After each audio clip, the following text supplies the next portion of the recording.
میں نے آپ حضرات کے سامنے قرآن مجید فرقان حمید کی ایک سورت مبارکہ تلاوت کی ہے۔ لفظوں کے اعتبار سے یہ سورت بہت چھوٹی ہے، لیکن معنی کے اعتبار سے بہت بڑی ہے اور بڑی شان والی ہے۔ اللہ تعالیٰ ارشاد فرماتا ہے والعصر، قسم ہے عصر کی۔ کس چیز کی؟ عصر کی۔ عصر کے دو معنی ہیں۔ ایک معنی ہے عصر کا وقت، عصر کی نماز، عصر کا ٹائم۔ 5 نمازیں ہیں نا، فجر، ظہر، عصر، مغرب اور عشاء، یہ 5 نمازیں ہیں۔ یہ جو نماز عصر ہے یہ بڑی خاص نماز ہے، ہیں ساری خاص، لیکن یہ کچھ زیادہ خاص ہے کہ دیکھنا کاروباری حضرات اگر اپنے کاروبار پہ دیکھیں تو سب سے زیادہ تقریباً گاہکوں کی آمد و رفت کا وقت کون سا ہے؟ عصر کے وقت۔ آپ کہیں گئے ہوئے ہیں تو واپس آنے کا ٹائم عصر کا وقت، تو یہ آنے جانے میں لین دین کے وقت میں عصر کا ٹائم آ جاتا ہے۔ سمجھ آ گئی نا؟ تو یہ بڑا خاص وقت ہے۔ تو جو لوگ اس وقت میں اپنی دنیا داری کو سائیڈ پہ رکھ کر اللہ تعالیٰ کی بارگاہ میں نماز کے لیے حاضر ہوتے ہیں تو وقت اتنا پیارا لگتا ہے اللہ کو۔ اللہ نے اس وقت کی قسم بیان فرمائی ہے، فرمایا والعصر، مجھے قسم ہے عصر کی۔ دوسرا یہ جو لفظ ہے عین صاد را عصر، اس کا معنی زمانہ بھی ہے۔ اب معنی بنے گا قسم ہے زمانے کی۔ کس چیز کی؟ زمانے کی۔ اب زمانے تو کئی ہیں نا، ایک ہے حضرت آدم علیہ السلام کا زمانہ، ایک ہے نوح علیہ السلام کا زمانہ، ایک ہے حضرت ابراہیم علیہ السلام کا زمانہ، ایک ہے موسیٰ کلیم اللہ علیہ السلام کا زمانہ، ایک ہے حضرت عیسیٰ علیہ السلام کا زمانہ، اور ایک ہے نبی کریم علیہ السلام کا پیارا زمانہ۔ تو اللہ نے نام نہیں لیا کون سے زمانے کی قسم، فرمایا کہ مجھے زمانے کی قسم۔ اب یہ کون سا زمانہ مراد ہو سکتا ہے کہ جس کی اللہ قسمیں بیان فرماتا ہے؟ سمجھ آ گئی نا؟ ذرا سمجھیے گا۔ مفسرین نے جب غور و فکر کیا تو انہوں نے کہا کہ یہ جو زمانہ ہے جس کی اللہ تعالیٰ قسمیں بیان فرماتا ہے، یہ زمانہ مبارکہ ہے نبی کریم علیہ السلام کا سونا زمانہ۔ وہ کیسے؟ قرآن اشارے دیتا ہے۔ وہ کہ ایک دفعہ نبی کریم علیہ السلام نے اللہ کریم کو پکارا۔ ماشاءاللہ شاہ صاحب تشریف لے آئیں جی۔ نعرہ تکبیر، نعرہ رسالت، نعرہ خلافت، نعرہ حیدری، نعرہ تکبیر، نعرہ رسالت، نعرہ رسالت، نعرہ رسالت، نعرہ خلافت، نعرہ حیدری، حضور پیر سید محمد فیض عباس قمر شاہ صاحب بخاری۔ السلام علیکم جناب زینت القرآن قاری محمد آصف صاحب، ماشاءاللہ۔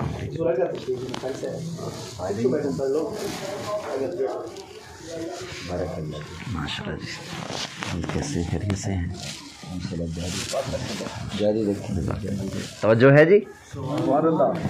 تو نبی کریم علیہ الصلوۃ والسلام نے ایک مرتبہ اللہ کریم کی بارگاہ میں عرض کی تو اللہ نے اس عرض کی قسم بیان فرمائی، فرمایا وقیلہ یا ربی۔ سمجھ آئی نا؟ نبی کریم علیہ السلام کے قول مبارک کی حضور نے جو اللہ کی بارگاہ میں عرض کی، اللہ نے اس کی قسم بیان فرمائی۔ فرمایا آپ کے اس بولنے کی قسم جو آپ نے فرمایا وقیلہ یا ربی، یہ بھی اللہ تعالیٰ ارشاد فرماتا ہے، فرمایا فلا وربک، محبوب مجھے آپ کے رب کی قسم۔ پھر ہم جب دیکھتے ہیں تو اللہ تعالیٰ نے نبی کریم علیہ السلام کی پوری حیات مبارکہ کی بھی قسم بیان فرمائی ہے. فرمایا لعمرک، فرمایا محبوب مجھے آپ کی ساری زندگی کی قسم. اس کا مطلب ہے ہمارے آقا علیہ السلام کی ساری زندگی بے عیب ہے، ساری زندگی بے مثل اور بے مثال ہے. ہمارے آقا علیہ السلام کی حیات طیبہ میں کوئی ایسا پہلو نہیں کہ جس پر کوئی انگلی رکھ سکے کہ یہ قابل اعتراض چیز ہے. سمجھ آئی نا؟ کتنے بڑے دشمن تھے مکہ کے اندر. تو جب نبی کریم علیہ السلام نے ان کے سامنے اعلان نبوت فرمایا تھا تو بطور دلیل حضور نے سب سے پہلے کون سی چیز ان کے سامنے پیش فرمائی؟ وہ آپ کا ستھرا کردار مبارک تھا. فرمایا فَقَدْ لَبِثْتُ فِيكُمْ عُمْرًا مِّن قَبْلِهِ أَفَلَا تَعْقِلُونَ. فرمایا میں نے تمہارے اندر اتنا عرصہ گزارا ہے، تمہیں عقل نہیں آئی؟ میرے اندر کبھی تم نے کوئی عیب دیکھا؟ کبھی تم نے میری زبان سے جھوٹ سنا، خلاف واقعہ کوئی بات سنی؟ کبھی دیکھا کہ میں نے وعدہ کیا ہو، میں نے وعدہ خلافی کر دی ہو؟ کبھی دیکھا میں نے کسی کا حق مارا ہو، کسی پر ظلم کیا ہو؟ میری ساری زندگی تمہارے سامنے ہے. جب تم ساری زندگی مجھے صادق اور امین ہی کہتے رہے ہو تو آج جب میں کہہ رہا ہوں لا الہ الا اللہ پھر اس کا بھی اعتبار کرو نا. تو نبی کریم علیہ السلام نے اپنی ساری زندگی کو ان کے سامنے بطور دلیل پیش فرمایا. تو حضور علیہ السلام کی ساری زندگی چونکہ بڑی شان والی ہے، اس لیے اللہ کریم فرماتا ہے لعمرک، حبیب آپ کی زندگی کی قسم. ایک اور جگہ فرمایا لا اقسم بہذا البلد وانت حل بہذا البلد. فرمایا مجھے قسم ہے اس شہر مبارک کی. کون سے شہر مبارک کی؟ مکہ شریف کی. وجہ کیا ہے؟ وَأَنْتَ حِلٌّ بِهَذَا الْبَلَدِ. حبیب اس لیے کہ آپ کے قدم اس شہر مبارک کی سرزمین پر لگتے ہیں، آپ کے قدم لگنے کی وجہ سے مجھے شہر مکہ کی قسم ہے. تو پتہ یہ چلا کہ جن چیزوں کی نسبت نبی کریم علیہ السلام سے ہو جاتی ہے وہ چیزیں اللہ کی بارگاہ میں اتنی شان والی ہیں، اللہ ان کی قسمیں بیان فرماتا ہے. تو اب ان آیتوں کی روشنی میں آپ سمجھ لیں اللہ کریم نے جو فرمایا نا والعصر، قسم ہے زمانے کی، تو کس کا زمانہ؟ ہمارے لجپال صلی اللہ علیہ وآلہ وسلم کا مبارک زمانہ ہے جس کی اللہ تعالیٰ نے قسمیں بیان فرمائی ہے. اور آگے سنیے، فرمایا ان الانسان لفی خسر. فرمایا قسم والی بات ہے، کچی بات نہیں ہے، قسم والی بات ہے کہ یہ جو انسان ہے نا یہ خسارے میں ہے، انسان گھاٹے میں ہے، نقصان میں ہے، خسارے میں ہے. اللہ تعالی ہمیں سمجھ عطا فرمائے کہ ہم اس خسارے سے بچ سکیں. سب کچھ اللہ کی توفیق سے ہے. کوئی بندہ کہے نا میں خود بچ لوں گا، میں خود یہ کر لوں گا، نا، لا حول ولا قوت الا باللہ. یہ نیکی کرنے کی توفیق ہو، گناہ سے بچنے کی توفیق ہو، یہ سب اللہ کریم کی طرف سے ہے. اللہ ہمیں اچھے عمل کرنے کی توفیق عطا فرمائے. توجہ ہے جی؟ تو اللہ کریم ارشاد فرماتا ہے انسان کیا ہے؟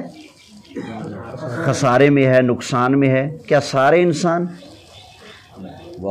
کیا سارے؟ فرمایا نہیں. جس بندے کے اندر 4 کوالٹیاں ہوں وہ خسارے میں نہیں ہے. وہ کون سی؟ فرمایا الا الذین آمنوا وعملوا الصالحات وتواصوا بالحق وتواصوا بالصبر. فرمایا انسان بے شک خسارے میں ہے، قسم والی بات ہے، مگر جو ایمان لائے اور اچھے عمل کرے اور حق کی وصیت کرے اور صبر کی تلقین کرے، فرمایا وہ خسارے میں نہیں ہے. سمجھ آ گئی نا؟ تو عمل صالح کرنے والا اور حق کی تلقین کرنے والا بھی حق پر قائم رہنا ہے، سچ بولنا ہے، جھوٹ سے بچنا ہے، سچی بات کی حق کی تلقین کرنے والا، وصیت کرنے والا، نصیحت کرنے والا، درس و بیان کرنے والا اور صبر کی تلقین کرنے والا اور ایمان والا، یہ کیا ہے؟ خسارے میں نہیں ہے. اللہ تعالی ہمیں یہ کوالٹیاں اپنے اندر پیدا کرنے کی توفیق عطا فرمائے. اچھا یہ بات یاد رکھیے، پہلے اللہ تعالیٰ نے فرمایا آمنو، ایمان، ایمان کے بعد ہے عمل صالح، ٹھیک ہے نا؟ پھر اس کے بعد ہے حق پر حق کی نصیحت کرنا، حق پر چلنا، اس کے بعد ہے صبر کرنا، صبر کی تلقین کرنا، صبر کی وصیت کرنا. سمجھ آ گئی نا؟ تو عمل سے پہلے اللہ نے ایمان کو رکھا ہے. سمجھ آ گئی نا بات؟ عمل سے پہلے ایمان ہے، اس لیے کہ بندہ جتنے مرضی عمل کرتا رہے، جب تک وہ ایمان نہیں لائے گا اس کا کوئی عمل قابل قبول نہیں ہو جائے گا. یہ ابو جہل، ابو لہب وغیرہ جو کافر تھے، یہ مسجد حرام شریف، کعبۃ اللہ شریف کے متولی بنے ہوئے تھے. یہ حاجیوں کو اونٹ ذبح کر کر کے کھلاتے تھے، ان کو پانی پلاتے تھے، اللہ کے گھر کی تعمیر کرتے تھے، خدمت کرتے تھے. اللہ کریم نے کیا فرمایا؟ اجعلتم سقایۃ الحاج وعمارت المسجد الحرام کمن آمن باللہ والیوم الآخر. کیا تم نے حاجیوں کو پانی پلانے کو، حاجیوں کی خدمت کو، اللہ کے گھر کی خدمت کو اس کے برابر سمجھ لیا کہ جو بندہ اللہ پر ایمان لاتا ہے، آخرت پر ایمان لاتا ہے؟ سمجھ آئی نا؟ تو پتہ چلا یہ اللہ کے گھر کعبہ کی خدمت بھی تب فائدہ دیتی ہے جب بندے کے پلے ایمان ہو. جب بندے کے پلے ایمان نہ ہو، کعبے کی خدمت کرنا، کعبے کے متولی بن جانا، کعبے کی چابی کا مالک بن جانا بھی فائدہ بولو صحیح. یہ قرآن کی آیت ہے بھائی، سمجھے نا؟ اجعلتم سقایۃ الحاج. توجہ ہے؟ بات سمجھ آ رہی ہے نا؟ تو اللہ نے عمل کو بعد میں ذکر کیا، اور پھر عمل کی جو مختلف صفات ہیں، صبر کرنا، حق گوئی، حق بیان کرنا، حق کی تلقین کرنا، یہ بھی بعد میں اللہ نے رکھا ہے ایمان کو. اور قرآن پڑھتے جائیں، جگہ جگہ آپ کو ملے گا اللہ نے پہلے ایمان کو ذکر کیا ہے، عمل کو بعد میں ذکر کیا. ہاں اگر کبھی عمل کو پہلے ذکر کیا تو بعد میں ایمان کی قید ضرور لگائی. من عمل صالحا من ذکر او انثی وہو مؤمن. سمجھ آئی نا؟ ایمان کی قید ضرور لگائی. تو ایمان کی قید اس لیے کہ بغیر ایمان کے کوئی بھی عمل قابل قبول نہیں ہے. آج کئی عیسائی ایسے ملیں گے جو کہیں گے ہم نبی کریم علیہ الصلوۃ والسلام کا ادب کرتے ہیں، ان کا احترام کرتے ہیں، ان سے پیار کرتے ہیں، لیکن ان پر ایمان نہیں لاتے. تو کیا خیال ہے وہ قابل قبول ہے؟ نہیں. ہندو آپ کو ملیں گے نعتیں پڑھتے، سکھ آپ کو ملیں گے نعتیں پڑھتے. کیا ان ہندوؤں کا، کیا ان سکھوں کا نبی کریم علیہ السلام کی نعتیں پڑھنا فائدہ دے گا ان کو؟ نہیں، اس لیے کہ ان کے پلے ایمان نہیں ہے. اس لیے ہمارا اہل سنت کا یہ معمول ہے، ہم جتنی بھی تقریریں کرتے ہیں نا تو سب سے زیادہ زور عقیدے پر اس لیے دیتے ہیں کہ عقیدہ جڑ ہے. جب تک درخت کی جڑ کے اندر جان نہیں ہوگی نا، اوپر پھل پھول نہیں لگ سکتا. درخت کی جڑ جائے سوکھ، آپ اس کے اوپر نقلی پھول لگاتے پھرو، نقلی پتے اس کے اوپر لٹکاتے پھرو، تو کیا اس کے اندر وہ حقیقت والی کوئی چیز پائی جائے گی؟ نہیں نا. تو درخت کے اندر جان تو تب آئے گی جب اس کے اندر، تنے کے اندر جان ہوگی. تو یہ عقیدہ جو ہے نا، یہ تمام اعمال کی بنیاد ہے. جب تک عقیدے کے اندر درستی نہیں ہوگی کوئی عمل قابل قبول نہیں ہو سکتا. ایک شخص ایمان لے کے آیا، نبی کریم علیہ السلام جہاد کا وقت تھا، ایمان لے کے آیا. اس نے کہا جی مجھے بتائیے میں کیا خدمت کر سکتا ہوں. فرمایا اللہ کی راہ میں جہاد ہو رہا ہے تو شاباش تلوار اٹھاؤ اور لڑو. اس نے تلوار اٹھائی، لڑنا شروع کر دیا. تھوڑی دیر کے بعد جام شہادت نوش فرما لیا. وہ بندہ جو 10 منٹ کے لیے مسلمان ہوا، حضور کا صحابی بنا اور جام شہادت نوش پا گیا، وہ کروڑوں غوث پاک سے زیادہ شان والا ہے. سمجھ آئی نا؟ ساری دنیا کے ولی اگر اکٹھے ہو جائیں تو کسی ایک صحابی کے رتبے کو نہیں پا سکتے. صحابیت والا درجہ اتنا ہے. کیا اس نے کوئی نماز پڑھ لی تھی؟ روزے رکھ لیے تھے؟ نہیں نا. بس عقیدے والا قبلہ سیدھی ہونے کی دیر تھی، نماز کا ٹائم آیا ہی نہیں تھا، رب نے پہلے اپنے پاس بلا لیا اور اتنی شان بھی عطا فرما دی. اور کچھ لوگ وہ تھے، کچھ میرے پیچھے نماز پڑھتے ہیں، کچھ قاری شاہد صاحب کے پیچھے نماز پڑھتے ہیں، کچھ قاری طاہر صاحب کے پیچھے نماز پڑھتے ہیں، کچھ قبلہ شاہ صاحب کے پیچھے نماز بھی پڑھتے ہیں، لیکن عقیدے کے اندر گڑبڑ. اور کچھ تھے جو امام الانبیاء کے پیچھے نمازیں پڑھتے تھے، اور صحابہ کہتے تھے لا الہ الا اللہ، اور وہ کہتے تھے اللہ کی قسم ہے لا الہ الا اللہ محمد رسول اللہ، قالوا نشہد انک لرسول اللہ. اتنی تاکیدیں لگاتے. نون تاکید ثقیلہ بھی لگا دی، لام تاکید بھی لگا دیا، قسمیں بھی لگا دی، شہادت کا وصف بھی ساتھ لگا دیا۔ اللہ نے پھر بھی فرمایا واللہ یشہد ان المنافقین لکاذبون، اللہ گواہی دیتا ہے کہ یہ منافق کیا ہیں؟ جھوٹے ہیں۔ مسجد نبوی میں ہیں، مدینے کے رہائشی ہیں، مسجد نبوی کے مقتدی ہیں، مسجد نبوی کے نمازی ہیں، نبی کریم علیہ السلام کی زیارت کر رہے ہیں، اللہ کی قسمیں اٹھا اٹھا کر نبی کریم علیہ السلام کا کلمہ پڑھ رہے ہیں، پھر بھی اللہ کیا فرماتے ہیں وَمِنَ النَّاسِ مَن يَقُولُ آمَنَّا بِاللَّهِ وَبِالْيَوْمِ الْآخِرِ وَمَا هُمْ بِمُؤْمِنِينَ۔ فرمایا حبیب یہ کہتے ہیں اپنی زبانوں سے کہ ہم نے اللہ کو مانا، قیامت کو مانا، سب کچھ مانا، لیکن وَمَا هُمْ بِمُؤْمِنِينَ، پکے بے ایمان ہے، ایماندار نہیں ہے۔ کیوں؟ اس لیے کہ انہوں نے یہاں سے کہا، یہاں سے دل سے نہیں کہا تھا۔ یہ جو ایمان ہے نا، اس کا تعلق دل اور زبان دونوں سے ہے، سمجھ آئی نا؟ چلو زبان پہ اگر مجبوری ہو، پھنس بھی جائے بندہ، زبان سے اگر مجبوری میں کچھ ایسا ویسا نکال دے، اگر اس کا دل اسلام پر مطمئن ہو اللہ اس کی پکڑ نہیں کرتا۔ زبان سے بندہ 36 قسمیں اٹھا کر کلمہ شریف پڑھے، دل میں کفر ہو تو اس کا کلمہ قابل قبول ہے کتنی قرآن کی آیتیں پڑھی جا سکتی اس پر، یہ کوئی نہ سمجھے کہ ایسے کہہ رہا ہوں لا تعتذروا قد کفرتم بعد ایمانکم، اللہ فرماتا ہے تم ایمان کے بعد بھی کافر ہو، اس لیے کہ ایمان تمہارے یہاں دلوں کے اندر نہیں ہے۔ تو آپ سمجھ لیں میرے بھائیوں، ہر ایک نے اپنی قبر میں جانا ہے، میں نے آپ کی قبر میں نہیں آنا، آپ نے میری قبر میں نہیں آنا، لیکن یاد رکھیں اگر آپ کے عقیدے کے اندر ذرہ بھی گڑبڑ ہو گئی تو قبر اندھیری ہو جائے گی۔ قبر کو اگر روشن رکھنا ہے تو نبی کریم علیہ السلام کے بارے میں، حضور کے صحابہ کے بارے میں، اہل بیت اطہار کے بارے میں آپ سب کا عقیدہ بالکل شیشے کی طرح پاک اور صاف ہونا چاہیے، سمجھے نا؟ آپ سب کا عقیدہ ہونا چاہیے اللہ ایک ہے، اس کا کوئی شریک نہیں، کیونکہ ایمان والا ہے تو سب کچھ قبول ہے نا، ایمان نہیں تو قابل قبول۔ اور ایمان ماننے کا نام ہے نا، اللہ کو ایک ماننا ہے، وحدہ لا شریک ماننا ہے، کسی کو اللہ کے جوڑ کا، اللہ کی برابری کا نہیں ماننا، اللہ کو بے نیاز ماننا ہے، اللہ کسی کا محتاج نہیں۔ سارے نبی، سارے ولی بڑی عظمت اور شان کے باوجود بھی اللہ کی رحمت کے محتاج ہیں، اللہ کسی کا محتاج نہیں۔ یہی خام خواہ جی ہم نبی کریم علیہ السلام کو اللہ سے بڑھا دیتے ہیں، کہاں بھائی؟ یہاں تو برابری کا بھی سوچ نہیں سکتے، بڑھانا تو دور کی بات ہے نا، اور بڑھایا اس سے جائے جس کی کوئی حد ہو۔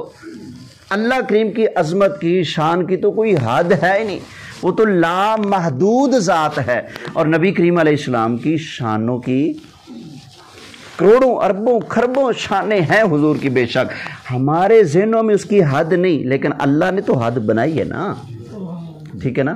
وہ صرف اللہ کی ذات ہے جو لامحدود ہے۔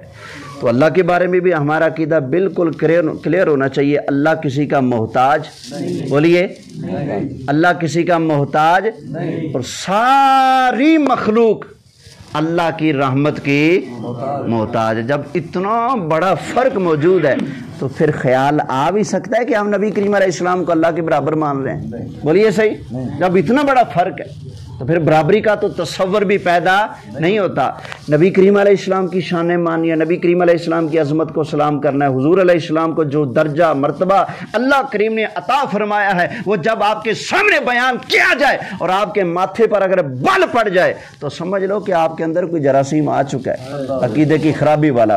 اگر سرکار کی شان بیان ہو، قرآن کی آیتوں پہ آیتیں پڑھی جائیں، حدیثیں پڑھی جائیں، بخاری کی، کبھی مسلم کی، اور آپ کا من ٹھنڈا ہو رہا ہو تو سمجھ لیں آپ اندر سے مومن ہیں۔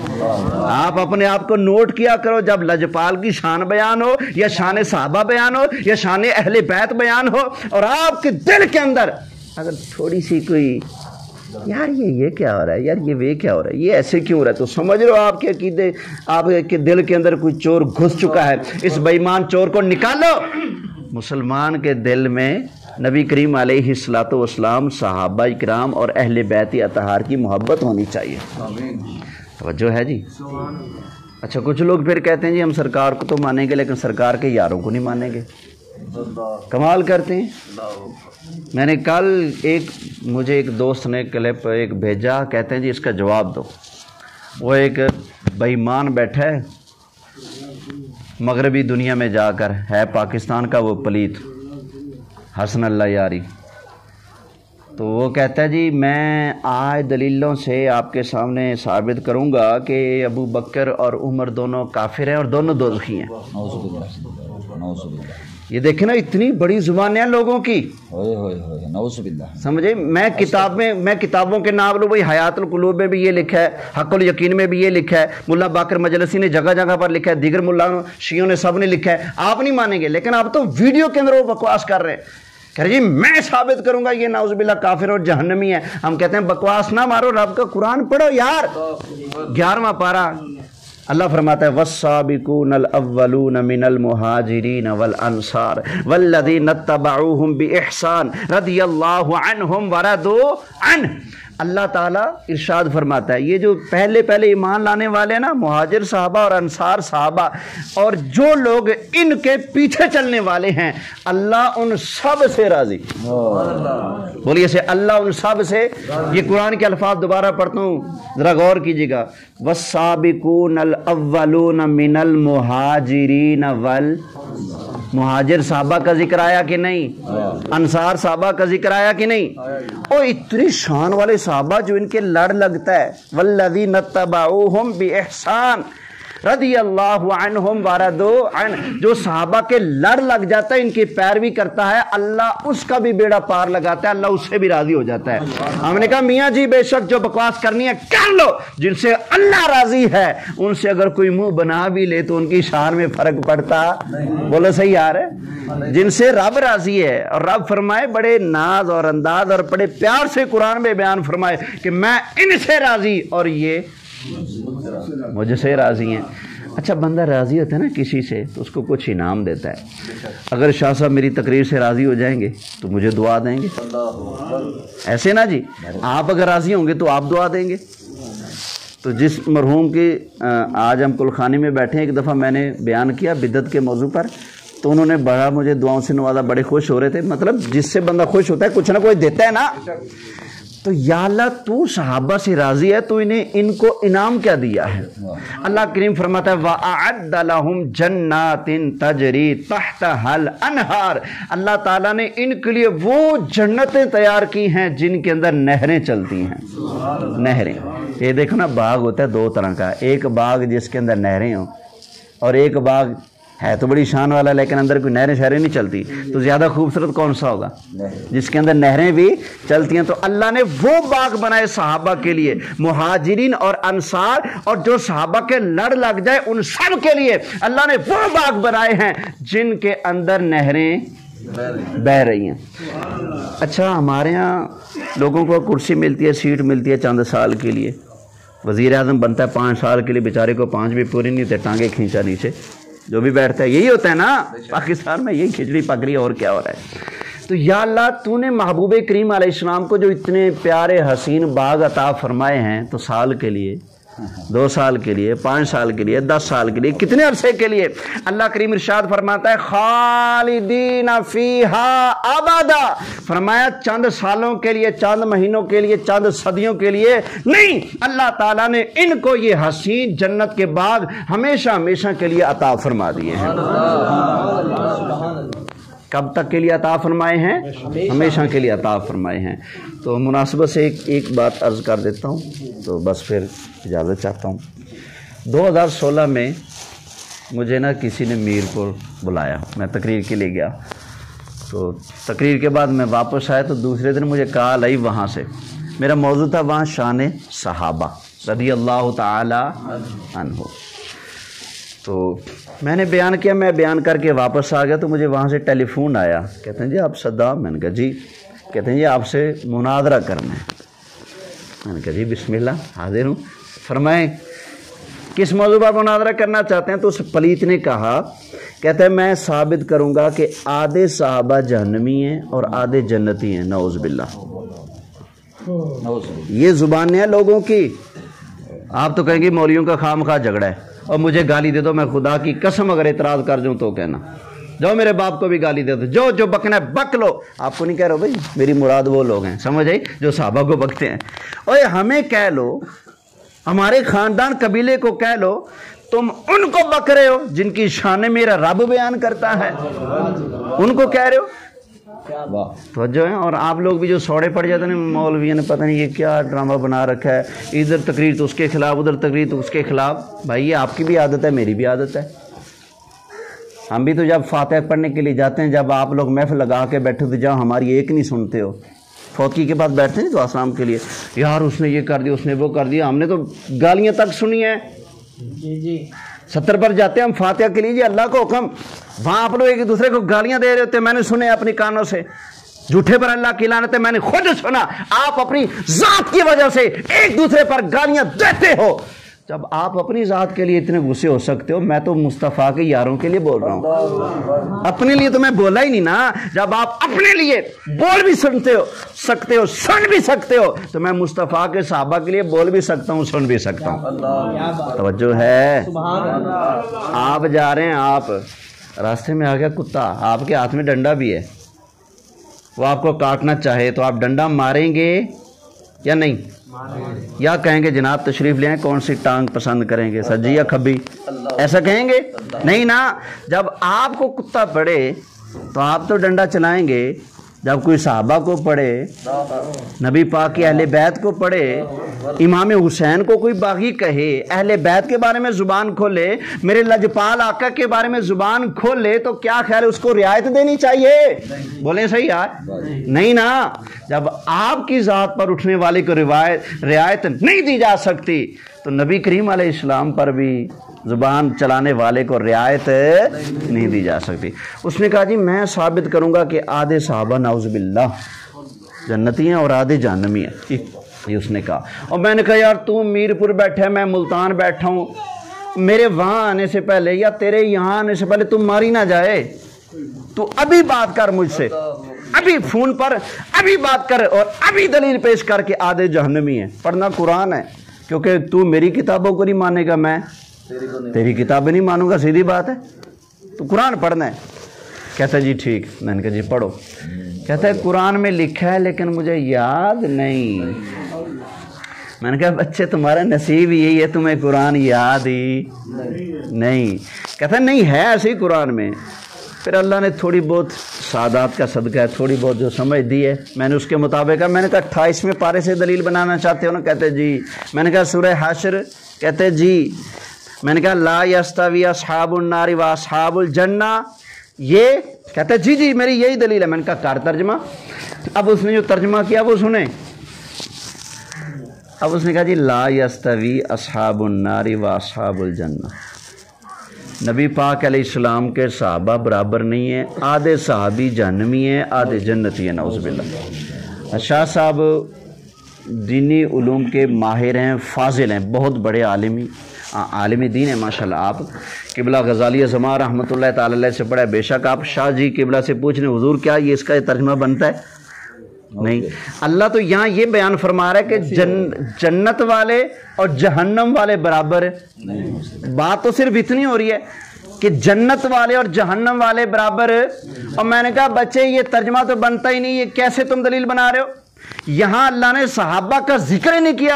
اللہ نے تو یہاں یہ فرمایا کہ کچھ جنت میں ہے کچھ جہنم میں ہے. جنتی اور جہنمی لوگ آپس میں برابر نہیں ہے. میں نے کہا جیسے تو اور میں برابر نہیں ہے, تیرا عقیدہ اور ہے, میرا عقیدہ اور ہے, تو نے کہیں اور جانا ہے قیامت والے دن, میں نے کہیں اور جانا ہے انشاءاللہ تعالی, میں اور تو برابر نہیں. تو یہی بات اللہ بیان فرما رہے ہیں کہ جنتی اور جہنمی برابر ہے.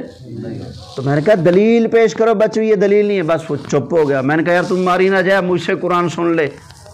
میں بتاتا ہوں قرآن کہتا ہے حضور کے سارے صحابہ جنتی ہیں, سارے صحابہ شان والے ہیں. آپ کو بھی سنا دوں, بس یہ آیت پڑھنی ہے, بس پھر گفتگو ختم. اللہ تعالیٰ ارشاد فرماتا ہے وَكُلًّا وَعَدَ اللَّهُ الْحُسْنَى, کُلًّا وَعَدَ اللَّهُ الْحُسْنَى. فرمایا اللہ تعالیٰ نے محبوب کے سارے صحابہ سے جنت کا وعدہ فرما دیا ہے. یہ حسنہ کے الفاظ صحابہ کے لیے قرآن پاک میں ایک جگہ نہیں ہے, کئی جگہوں پر ہیں. ایک جگہ یوں ہے کہ جو صحابہ جہاد میں چلے گئے اور کچھ کسی وجہ سے گھر میں رہ گئے, فرمایا یہ ثواب میں تو برابر نہیں ہے, درجے مرتبے میں تو برابر نہیں, کیونکہ جو جہاد کر رہے ہیں ان کا درجہ گھر بیٹھنے والوں سے زیادہ ہے. لیکن آگے اللہ فرماتا ہے یہ نہ سمجھنا کہ جنتی نہیں ہے، نہ جہاد میں جانے والے وہ بھی اور گھر بیٹھنے والے صحابہ وہ بھی کیا ہیں، وَكُلًّا وَعَدَ اللَّهُ الْحُسْنَى. اور یہاں 27ویں پارے میں فرمایا جو فتح مکہ سے پہلے ایمان لائے اور جہاد کیا اور اللہ کی راہ میں خرچ کیا وہ بھی، اور فتح مکہ کے بعد ایمان لانے والے، جہاد کرنے والے، اللہ کی راہ میں خرچ کرنے والے برابر اگرچہ نہیں آپس میں، کیونکہ جب ڈانگیں پڑتی تھی اس وقت ایمان لانے والوں کا درجہ بعد والوں سے زیادہ ہے. فرمایا درجے مرتبے میں فرق ہے لیکن جنتی ہونے میں کوئی فرق نہیں ہے، سب جنتی ہیں. وَكُلًّا وَعَدَ اللَّهُ الْحُسْنَى. اللہ نے محبوب کے سارے صحابہ سے جنت کا وعدہ فرما لیا ہے. تو یہ اہل سنت کا عقیدہ ہے. سمجھے نا، اسی پر رہیں. سمجھ آئی نا، نبی کریم علیہ السلام کی شان کو ماننا ہے، صحابہ کو برحق ماننا ہے. اہل بیت کی بات آئے تو تب بھی آپ کے دل میں ٹھنڈ پڑ جانی چاہیے. صحابہ کا ذکر آئے پھر بھی آپ کا چہرہ کھل جانا چاہیے. سمجھ آئی نا. اگر کسی ایک بھی رب کے پیارے کا ذکر آئے اور آپ مرجھا جاؤ تو سمجھ لو کسی نے آپ کو کوئی ٹیکا شیکا ایسا لگایا ہے جس کی وجہ سے آپ کے اندر وہ جراثیم آ چکے ہیں. سمجھ آئی نا. اللہ ہمیں صحیح عقیدے اور عمل اختیار کرنے کی توفیق عطا فرمائے. وما علیہ الا البلاغ المبین.